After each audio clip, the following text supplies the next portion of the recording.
Evolution is relative to each person's experience. We grow through time that doesn't exist. We wash away the pain and serve up the next round.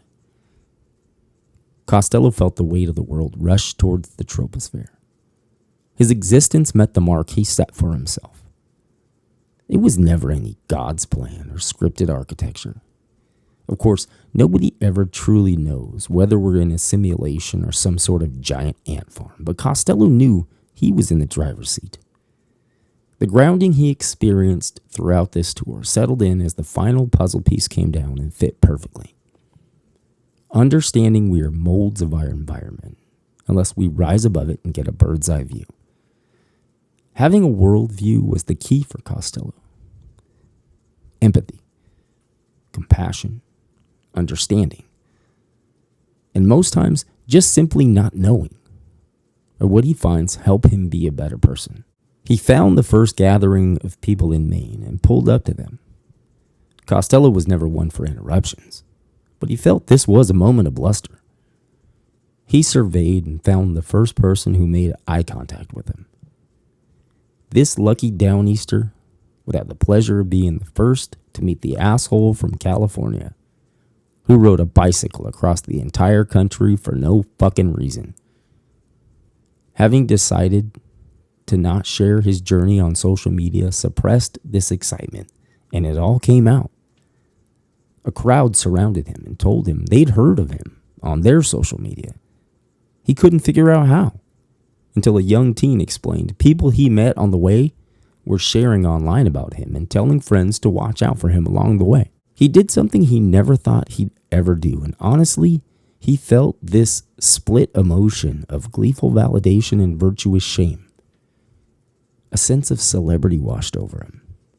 The boy from New Hampshire, who made a basic life for himself in the bright lights of Los Angeles, finally had someone see him for more than his capitulation to the social structures of life.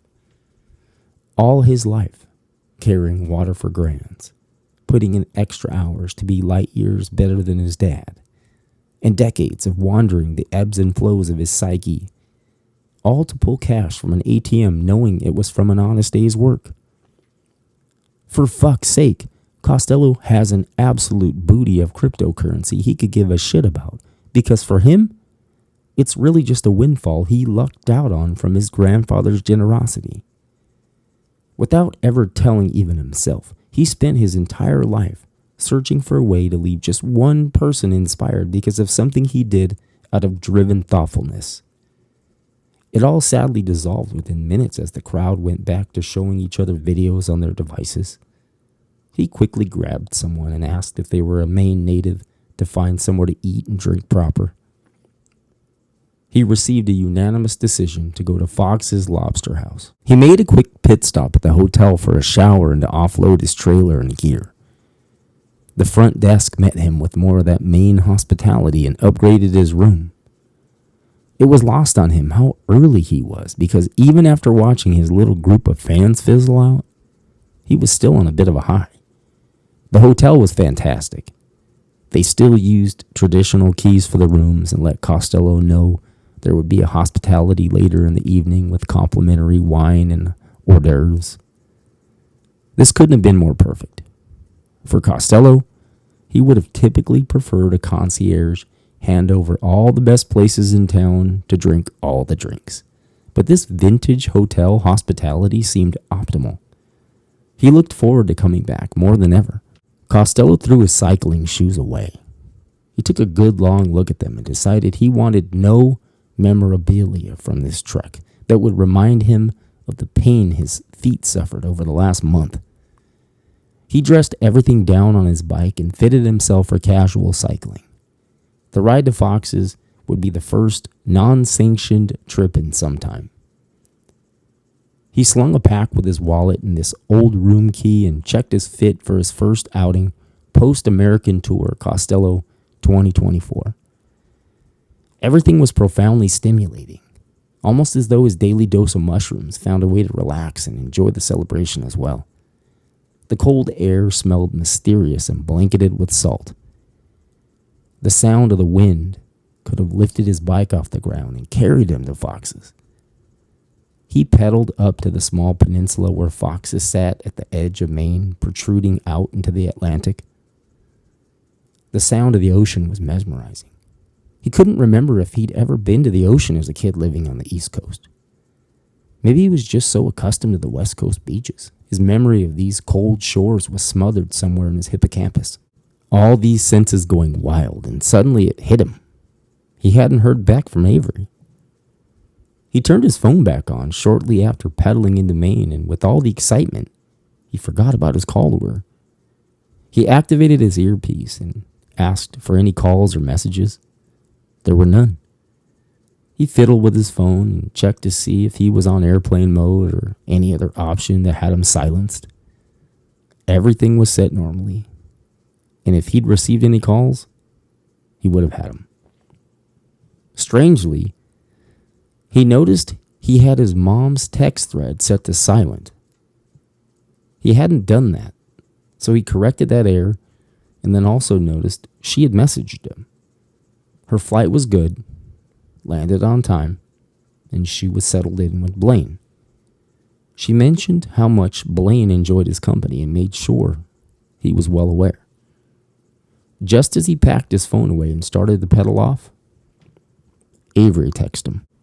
Avery's text read, "Costello, I didn't hear your voicemail until just now. I'm terrible with calls. You know that. Don't do anything stupid. I'm at work and it's Friday night slammed.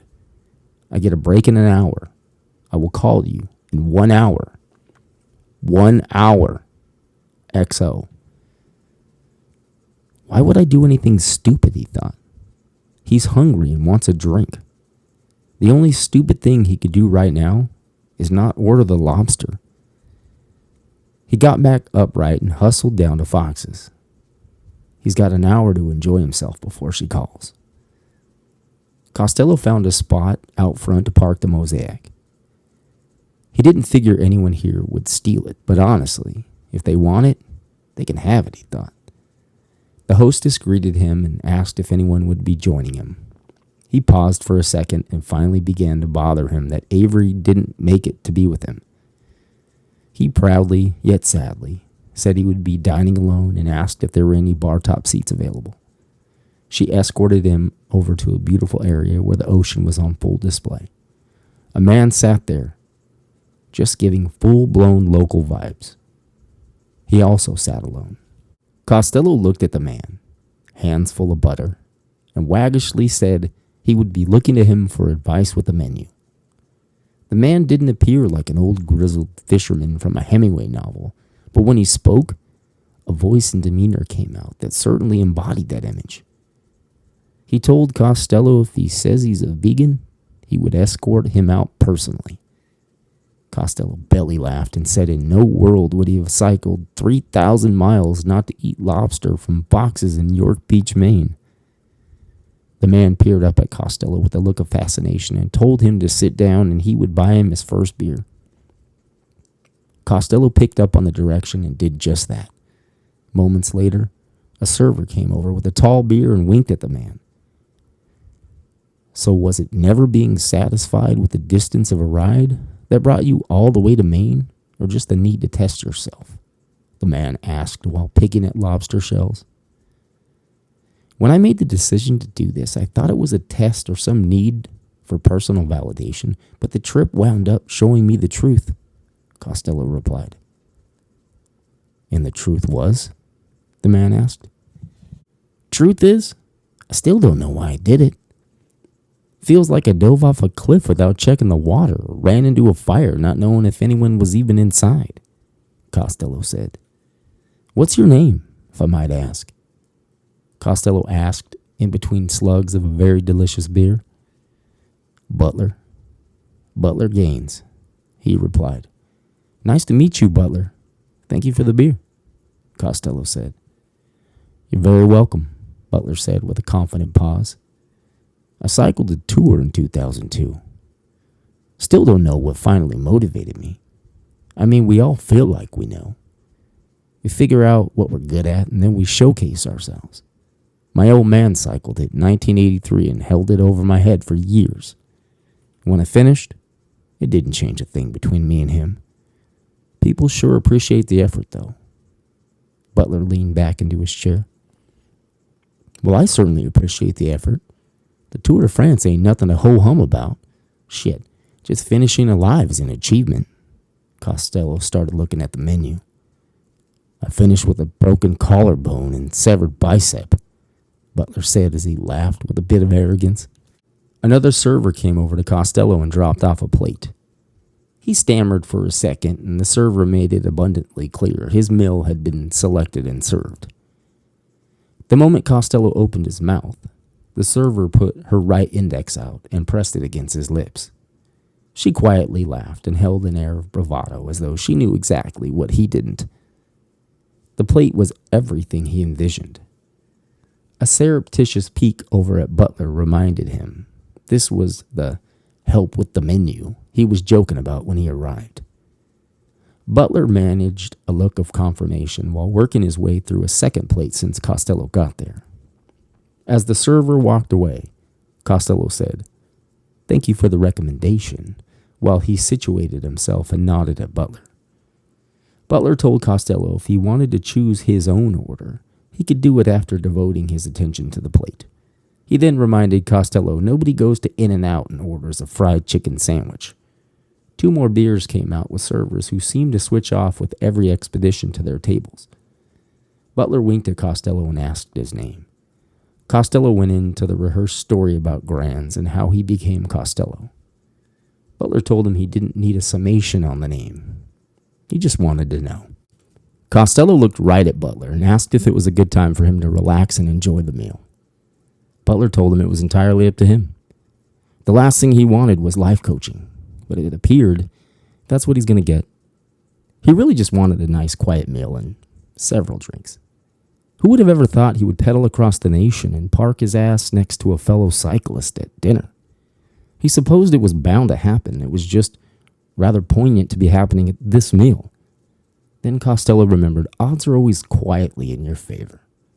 Depending on how you look at it, odds will always at minimum provide you a chance. If there were no possibility, then what's the point? Why would 2 cyclists parade around the country hiding from each other? They may run into each other eventually. Why create mystery around the encounter? Just enjoy it. He certainly didn't want to monopolize this moment, but also wasn't going to fizzle away and bore Butler with nerves. He kept thinking about how Butler mentioned he cycled the tour because his father did. Costello understood a person's desire to follow in their dad's footsteps. He just has no want at all to be his father. He had to let it pass and become a better social participant. Something he felt about himself was an occasional cringe-worthy demeanor. Right now was the perfect time to be anything but cringy. A waiter sauntered through the room and it forced Costello to take in his fit and demeanor. He was prepped for autumn weather, so Costello knew immediately he was a local. He easily pulled off the mid-Atlantic hipster who looks like he lost his rent money. As a few more locals found their way through Foxes and the classic appearance of mid-Atlantic roadies, Costello always struggled to find a way to introduce the person he fought to become. Probably because he went through life chasing an appearance he never found because the trends always fell in line behind his internal struggles. Another round of beers came in, and Butler quickly raised his glass to Costello. Without hesitation, Butler belted out a toast. Here's to a society where rye whiskey pours straight from the tap and victims of Stockholm Syndrome rule the world. Costello paused before taking a drink. He had to remind himself a toast was completely normal. Plus, this one was as tame as they come. He locked eyes with Butler, and just as he thought to provide an addendum, he decided otherwise and simply said, "Salute." Butler affirmed the toast and shouted out, "Skål." Costello had a barrage of words he wanted to throw at Butler's toast. In those few seconds, he found himself wading in too deep if he tried to affix his words to the toast. He said plenty, and they're all tucked away safely. No need to try and wordsmith his way into Butler's heart, when he would quite possibly appear to be one-upping him. He took the safe route and asked if they had any rye whiskey. His intuitions were spot on. Butler smiled and waved over at his server. He threw up 3 fingers and out came 2 neat pours of rye. Butler insisted on a toast from Costello.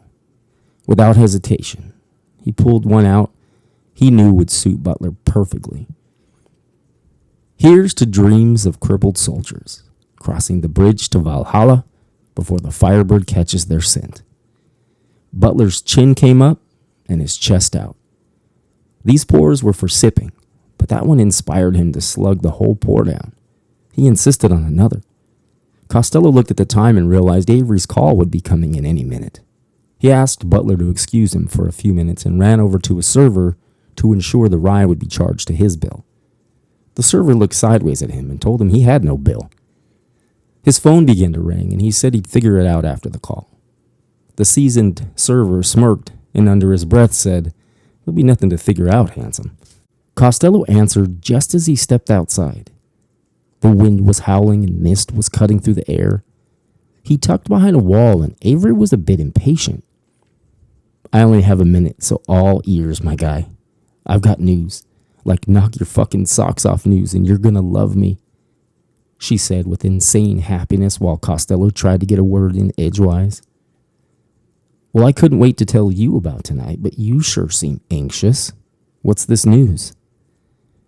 "I don't have all the details, but once I heard your voicemail about Seattle, I started consuming Washington news like crazy. The case involving the 2 people murdered was solved." Avery paused. "Impossible," Costello whispered. "The man, Talberto, his wife hired family associates to kill them. For years, everyone suspected the lady's other sexual partners or the unknown man with them at the liquor store. After one of their children was old enough to move out of the house, she went to the police.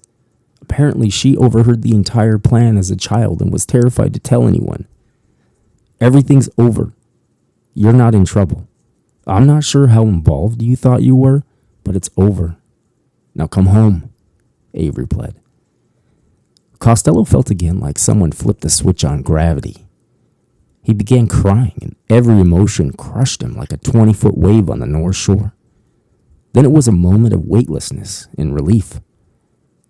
Avery cut him off to return to her shift, but she made sure he heard her. She told him she loved him 3 times. He heard the phone call end, and then he whispered he loved her back.